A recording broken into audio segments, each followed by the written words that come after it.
Taking a sip of coffee, prepare for this strange journey through the territory of Sasquatch. I lived on the outskirts of a small town in Pennsylvania in 2003. This place was nothing special. It was just quiet and the kind of place where everyone liked to be alone with themselves. I lived at the end of a country road on a hillside near a few houses. Because of the many farms, there was a lot of space between the houses, making it an ideal place to live if you value solitude and don't want neighbors breathing down your neck. I loved getting milk from the dairy farm run by a family that was located very close by. There is nothing better than fresh, whole milk from a farm. It will change your life the moment you try it. Every week I usually picked up a full bucket. I had to manually skim the cream off the top. I used it to make butter and everything else. I would go there with cash every Tuesday morning to get my bucket of the milk. On that very clear and cold September day, I drove up the winding road of the farmyard as usual. I didn't even have to notify them in advance of my arrival. They had known me for many years and were expecting me on Tuesdays. Most of the time they already had a bucket ready for me, but that morning was different. I got out of my pickup truck and through the bright sunlight shining in my eyes, I noticed the figure of the farmer. His name was Olson. He was pacing in front of the barn, scratching his head as if worried about something. I said good morning as I got out of my truck. I already had the cash in my pocket. He apologized and told me, "Ken, there won't be any milk for a long time. There's been a little incident here." When I asked about the situation, he explained that something had gotten into the barn and killed all his cows in their stalls. More than half of the cows had disappeared completely, and the remaining ones were only partially mutilated. This was strange, and neither he nor I understood how something could destroy all the dairy cattle in one night. Maybe it was a pack of wolves. I was very upset for him as he looked utterly dejected. He would now have to start all over again. I still gave him the money and wished him luck. After we shook hands, I drove away. From that point on, I had to buy milk from the stores. Then it seemed that one or two other farmers encountered the same tragedy each week. It became the main topic of conversation. Every night, something was destroying the livestock, but no one understood what it was. Whatever it was incredibly stealthy and elusive, but it seemed very hungry. Due to the significant impact of this phenomenon on the local community, everyone was feeling frustrated. As a result of the supply shortages for farmers, prices in stores skyrocketed, and everyone was struggling to make ends meet. This was always front-page news in the local newspapers. But from that moment on, things became even stranger. Soon there were reports of groups of dark, tall, two-legged giants in the woods. Some claimed they emitted inhuman screams and beat their chests. Whenever I went into town or interacted with the locals, all I heard was about this. It sounded strangely familiar to me. I felt like I had heard something similar before, but I couldn't recall where. It took me some time to piece it together, and I sat thinking about who might have told me a similar story before. It was my uncle who once told me that he worked on a dairy farm where the same thing had happened. I decided to visit him, but I couldn't remember how it all ended. I needed to get away from that place for a while and be in a different environment. So I traveled to West Virginia where he lived and learned what I could have found out nowhere else. I went there because hunting season was about to begin. I wasn't planning to tell you about what was happening right away. For a while, I just wanted everything to be informal. Since he was the one who raised me, I was close to my uncle. He was more like a father to me than an uncle, and he was thrilled that I could go hunting in West Virginia just like before. I spent several weeks packing my things, including my rifle and hunting gear. On the familiar winding roads leading to my uncle's cabin, which was situated in an isolated area surrounded by forest, I made my way up to West Virginia. I knew almost everything about that area, even though I hadn't been there in nearly 10 years. Emotions quickly overwhelmed me as memories flooded my mind. Underneath an old maple tree that must have been over a century old, I parked my car in the same spot it had been since I first started driving. From there, I saw my uncle waving to me from his usual spot on the porch of the cabin where he always sat. I noticed that his hair had darkened a bit over the years, and his smile had a few gaps where teeth used to be. From the moment I set foot on the rickety porch, I felt like I was home again. We continued to get along wonderfully, and it seemed as if nothing had changed. The furniture and decor in the cabin were just the same. Nothing had changed in my room. It remained exactly as it was when I left 20 years ago. We continued to hunt as much as we could, and everything was peaceful. We caught a lot of ducks one day and decided to have a nice duck dinner that evening. At that moment, I decided to bring up the events that had happened in my neighborhood. I chose to explain the whole situation to my uncle while we were eating and watching football. He took the remote control, paused our conversation, and surprised me with that. At that moment, I realized that the conversation was going to get serious. My uncle spoke for a while, as if searching for the right words to explain what he was about to tell me. After that, he asked, "Do you remember that old cattle farm where I used to work?"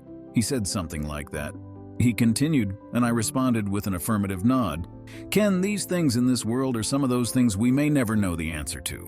Until I saw what I saw, I had no idea there was a creature capable of decimating an entire herd of cattle." He explained to me that what the town had witnessed was the result of a certain population of animals that had gone hungry, likely due to deforestation for creating new agricultural land. He added that they would stop when we did and that this was essentially their version of a strike. I had no connection to agriculture and had no influence over which trees people decided to leave standing or cut down. He advised me to stay away from peaceful offerings because they were too concentrated and agitated in that area. He told me they loved everything, from berries to pies and meats like moose. I asked him what population he was talking about because at first I didn't quite understand what he meant. At first he seemed hesitant, but then he said it and began talking about the Patterson-Gimlin film and how there were actually many more like the one caught on a camera. That's when I realized he was talking about Bigfoot. At first I didn't know what to think, but then I thought about how reliable my uncle was. I could also tell when he was joking, and in this case, he was definitely not joking. I stayed there for a few more weeks and enjoyed hunting before returning home, following his advice and leaving peaceful offerings for them to show that I meant no harm to them or their surroundings. As soon as I got back, I bought some raspberries at the supermarket and left them on a cement block tucked in the trees, following my uncle's suggestion. From that moment on, everything in my life seemed to start falling apart, and I realized there was so much we didn't know about the world. Even when no one was at home that first night, I kept waking up every hour with an overwhelming feeling that I was being watched. Out of fear, I checked around several times throughout the night. Despite hearing loud footsteps outside my house during one of my last checks at 4 a.m., I saw nothing. Just in case, I took a flashlight and my gun with me as I walked around the house. Since I was so tired, I figured it could have been anything, or perhaps just a trick of my mind.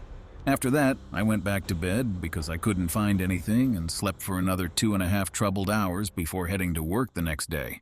I decided to check the offering I left in the trees when I left the house. I noticed the raspberries were gone, but the cement block was exactly where I left it. Isn't that amazing? If given a chance, any creature would have taken it. If I hadn't seen the strange object that stood exactly where I left the berries, that's what I would have thought. I approached it and picked it up.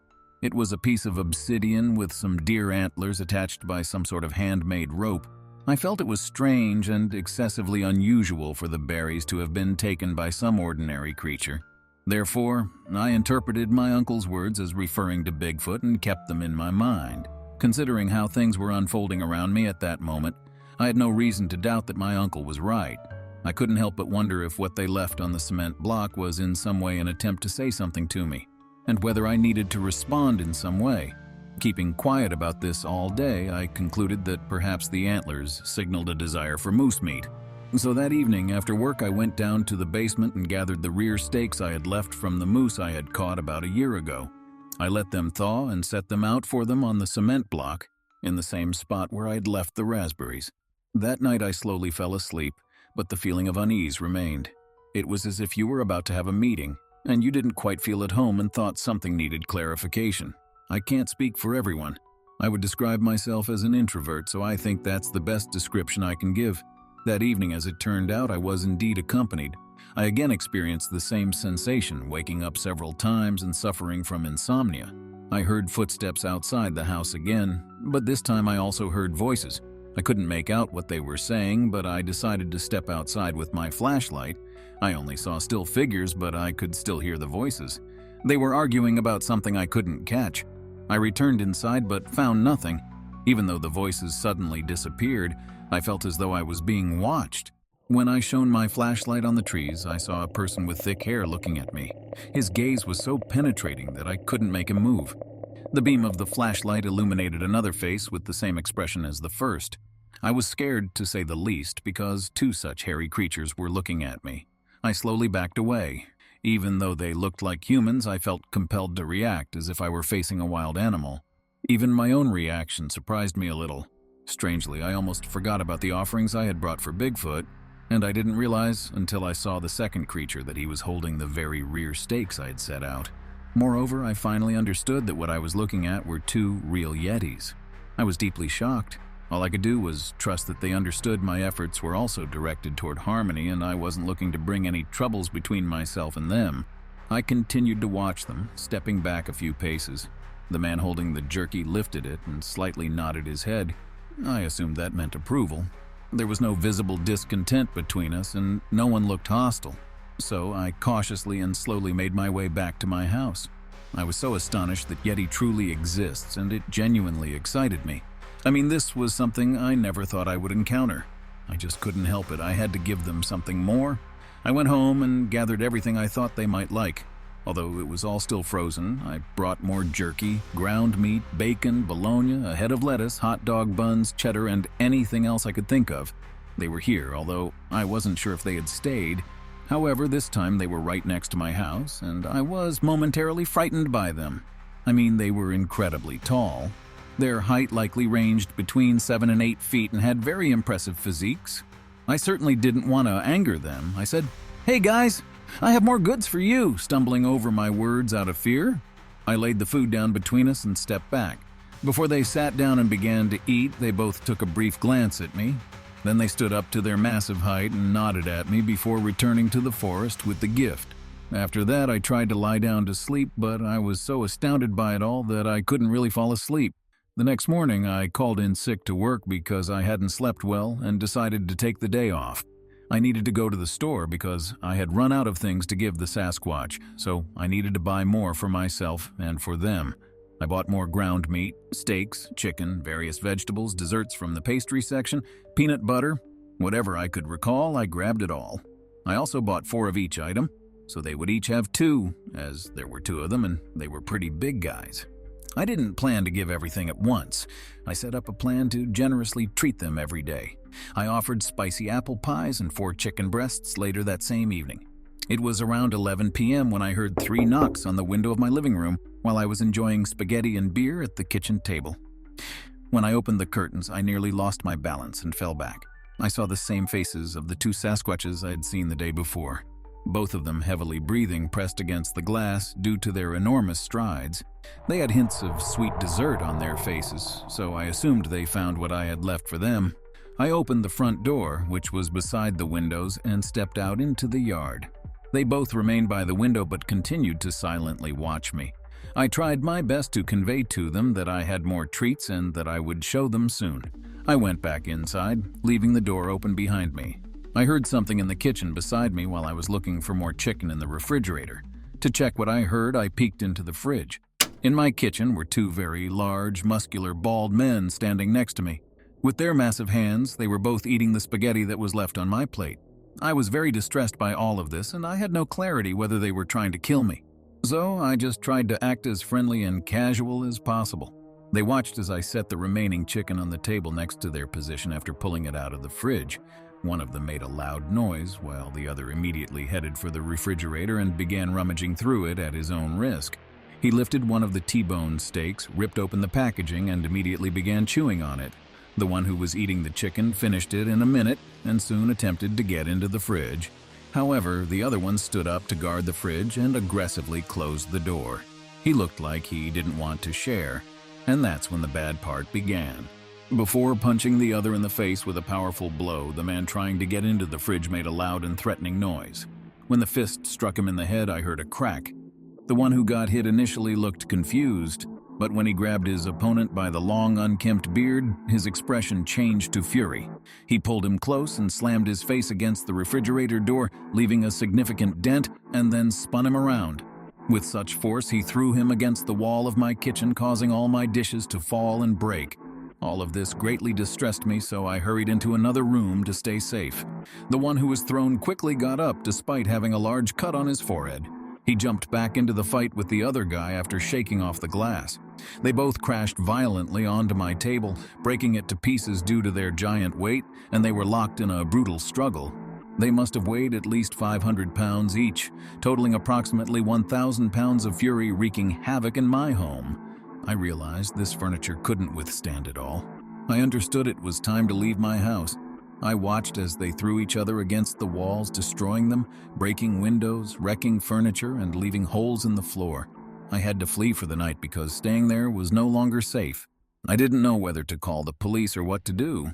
I didn't want to take the risk because I doubted they would believe me. As a child, I made a joke and called 911. I got into serious trouble for it, and my parents strictly advised me never to do that again. So, I decided not to bother them because I doubted they would believe me. I drove around for hours until the morning, when I finally decided to go back and check if they were still there. The windows of my house were shattered and the walls were so damaged that from outside I could see straight into the house. I cautiously entered as there were no signs that they were still there. The place was completely wrecked and had lost all value. Inside the house was blood, and it looked as if a fierce battle had taken place. I wondered who had gotten what they initially wanted. Except for a few cans of beans and corn, the refrigerator and cupboards must have been cleaned out. I concluded it wasn't worth trying to put the place back together. And what would I plan to say to the insurance company? Is it really possible that a Sasquatch had a brawl in my house? Yeah, right. Good luck trying to believe that. As a result, I took everything that had value to me and returned to my home state of West Virginia. I don't know if things got better there, but one thing I do know for sure, I still don't want anything to do with that.